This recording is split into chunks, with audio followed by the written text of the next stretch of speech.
Well, President Trump is hearing this. Another day of growing calls to release those Epstein files. President Trump now directing Attorney General Pam Bondi to ask a court for the release of, quote, pertinent grand jury testimony in the case of the deceased convicted sex offender and the former friend of Donald Trump. The president made that announcement last night in a social media post, saying his decision comes based on the ridiculous amount of publicity given to Jeffrey Epstein, his words. The president also called the Epstein case a, quote, scam perpetuated by the Democrats, while also saying the whole matter should end right now.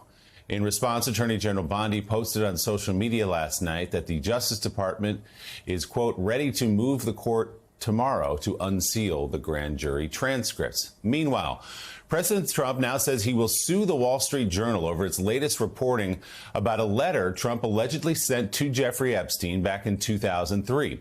According to the Journal, the letter was part of a larger gift Epstein's former girlfriend, Ghislaine Maxwell, was preparing. It was an album of dozens of letters from Epstein's friends and associates to mark his 50th birthday.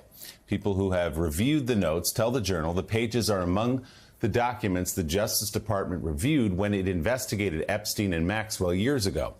It's unclear whether these documents are part of the Trump administration's recent review. The Journal reports it reviewed the letter bearing Trump's name, describing it as bawdy.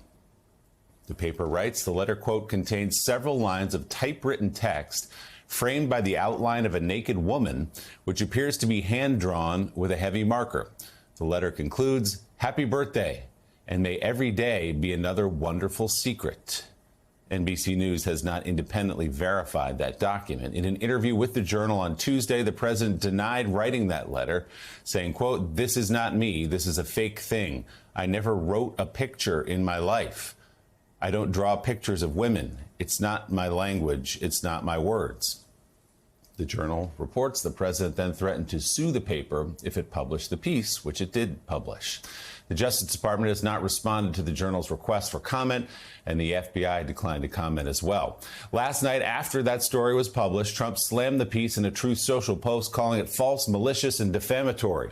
He went on to say he will be suing the Journal, its parent company News Corp, and its owner, Rupert Murdoch. So, Jonathan Lemire, this is an explosive piece. You can read through the details. There's text, dialogue written, typed out. There's a drawn picture of a woman around it as well as part of this birthday gift to Jeffrey Epstein more than 20 years ago.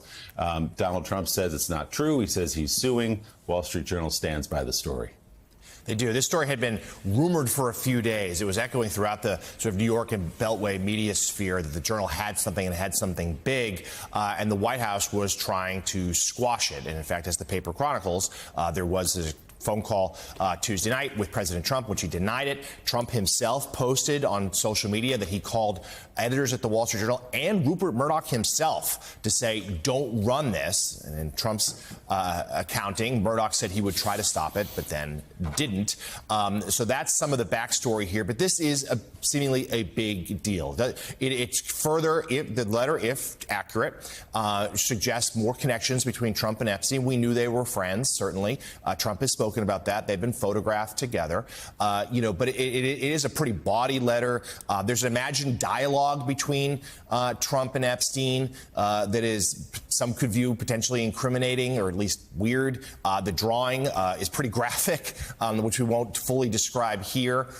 Caddy that Trump, allegedly wrote on this letter to Epstein. Now, Trump is vociferously denying it. We have seen him intimidate media organizations before the threat of lawsuit. We opened the show talking about how he has sort of his shadow covers the media landscape right now. So we will see. The White House is vociferously denying this. They say they're going to put out more material, although we should note grand jury transcripts far from the full thing.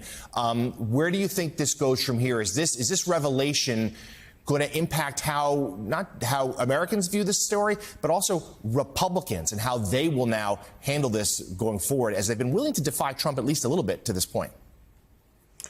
I don't know. I mean, I think anyone who thinks that Donald Trump doesn't have a bawdy side to his character has been living under a rock for the last 20 years, right? I mean, we know this. The Access Hollywood did nothing to stop Donald Trump getting elected in 2016, and he's saying it on tape. So I don't think there is much surprise about this in terms of what it may or may not reveal about Donald Trump's character and his attitude to sex and women.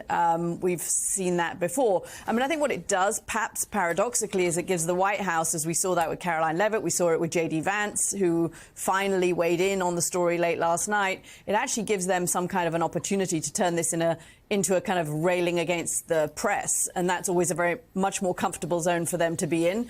And if they can say, look, this is now, let's shift the focus, right? The next distraction, let's stop thinking about Epstein. And you're seeing that with some of the influencers. I think Laura Loomer has already kind of weighed in on that too, that this is actually the White House against the press. Yet again, the press is maligning us. I think that's probably safer ground for the White House, in fact. Yeah, and David Drucker, it seems to be actually a perfect off-ramp for a lot of these influencers. We've been talking about these MAGA influencers who have said, you promised us you were going to release the files. You haven't released the files. We're going to stay on this until you release the files. Oh, look what the big bad Wall Street Journal did to Donald Trump. He's once again a victim of the mainstream media. And they immediately, it's not like they have short attention spans. They see the 88% in this poll, and suddenly they're going, oh, now we can attack the Wall Street Journal. Again, Murdoch owned, but now we can attack the mainstream media, and that can fill up our shows for the next 2, 3, 4 days, and we don't have to talk about the Epstein files.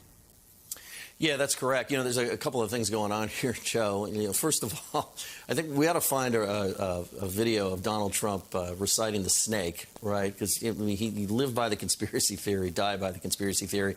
He's fueled so many of these, and it's been a part of his political strength, particularly with the irregular voters. So the facts might be murky to some, but this is really an episode, an issue of Trump's own making when you really look at it. But the other thing here is, as you know, Joe, for many Republicans, they simply don't believe negative reporting, right? And 25 years ago, we would have talked about bias in reporting, but not whether the basic facts were correct, but it would have been about how they were presented. One of the things that has worked so well for Trump politically is that he will simply refute facts, refute stories. Many voters with years of distrust in the media, believing it was biased toward the Democrats against Republicans, believe Trump's refusals and denials. And so instead of having a conversation about whether or not, I should, as a voter, should I support or not support Trump based on these facts? These facts aren't true. They're out to get Trump, and then Trump always turns it around, and they're not really out to get me. They're out to get you. This has worked very well for him, and it's why I'm always skeptical that things like this that, in theory may or should cause an administration all sorts of political problems. I always have a wait-and-see approach. Yeah, I mean, it would be, Willie, any one of these things would probably end the political career of just about everybody on the political landscape. But Donald Trump has moved past everything from Access Hollywood to January the 6th. He got reelected again. Chances are good a bawdy birthday card, if he did in fact send that, even if his own voters see stronger evidence of it, not going to impact him with a base.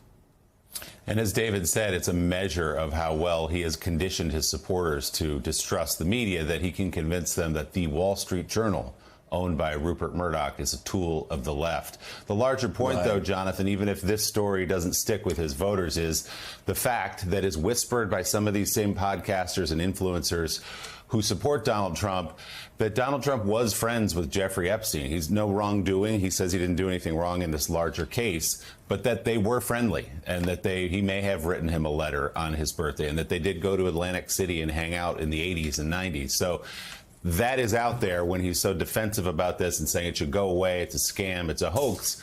The very people who support him but are so invested in the Epstein story are saying, why are you so anxious for this story to go away? Yeah, I think this is one of those moments where two things are true at once. Certainly, as you just discussed, Trump has been very good at moving past a lot of scandals that would have doomed any other political candidate, Access Hollywood chief among them. It is not a surprise that he uses the, quote, in his words, locker room talk sometimes. But this time, the locker room talk will be attached to a significant criminal conspiracy. And there's certainly no evidence of any crime committed by President Trump, no wrongdoing at all, yet it's going to fuel questions of this unseemly relationship. And that's part of it. And I don't think, as much as, no doubt, those on the right can now rally against the Wall Street Journal, can rally against the media, at the same time, their fundamental questions about the Epstein matter persist. I don't think those are going to go away. This is a conspiracy theory created largely on the right. It has fueled Republicans and MAGA influencers for a long time. They have ignored Trump's wishes to let this go. And I think right now, Willie, that's going to persist. And the grand jury testimony, yeah, that'd be a piece of this if it comes out, if indeed the Attorney General is able to release some of that. But that's still a small part of the investigation. Now, some of it, of course, will never see the light of day. It's sensitive. It involves, as we've heard from Tom Winter and others, there's no actual list. Some of the material there involves minors. That, of course, shouldn't be released. But there's still going to be questions about what else is there. And it's hard to see those fading anytime soon. Well, and Willie, Jonathan just made the key point on why this is different from other scandals or dust-ups or whatever you want to call it. This has been a conspiracy theory that has been pushed by MAGA. This has been a conspiracy theory that's sort of been a foundational part of the MAGA base and their worldview, their view toward the federal government for years now. So the fact that NBC News, Tom Winter, Ken Delanian, David Rode, the fact that they all say there is no list, there is no there. If there ever were, it got destroyed years and years ago. And there's no more incriminating information on Donald Trump, again, based on their reporting, NBC News reporting. That's one of the reasons why the media and the, I think, Democrats, for the longest time, haven't acted on this, not because they were part of some grand conspiracy theory involving Tom Hanks and Oprah. It's because they saw the reporting that there was no there. And so here we are at a very interesting time where the mainstream media has believed it, the Democrats have believed it, now it's the MAGA base who would be the last to believe, need to believe for Donald Trump that there's no grand conspiracy theory here that the deep state took part in. But, that may take a while to get from here to there.